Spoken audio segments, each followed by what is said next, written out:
Hello বন্ধুরা, আজ বানাবো হ্যাপি হ্যাপি বিস্কুট দিয়ে কাপকেক। তো তার জন্য 5 প্যাকেট হ্যাপি হ্যাপি বিস্কুট নিয়েছি। তারপরে এই বিস্কুটগুলো একটু হাত দিয়ে ভেঙে নিয়ে মিক্সিতে দিয়ে দেব। তারপরে এতে অ্যাড করব 2 চামচ চিনি, দিয়ে গুঁড়ো করে নেব। তারপরে এই বিস্কুটের গুঁড়োর মধ্যে অল্প অল্প দুধ দিয়ে মিশিয়ে নেব। খুব সুন্দর ব্যাটারটা করে নেব, ঠিক এরকম। তারপর শেষে ইনো দিয়ে আবারও ভালো করে মিশিয়ে নেব।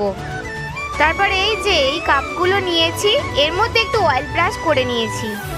তারপর এর মধ্যে কেকের ব্যাটারটা দিয়ে দেব। তারপর গ্যাসের মধ্যে স্ট্যান্ড বসিয়ে স্ট্যান্ডের উপরে আরেকটা জায়গা বসিয়ে তারপর কাপকেকগুলো রেখে চাপা দিয়ে 45 মিনিটের মতো লো ফ্লেমে বেক করে নেব। তারপরেই 45 মিনিট পর একদম রেডি কাপকেক। দেখো কেকটা কি সুন্দর ফুলেছে আর স্পঞ্জিও হয়েছে, আর খেতে তো অসাধারণ হয়েছে।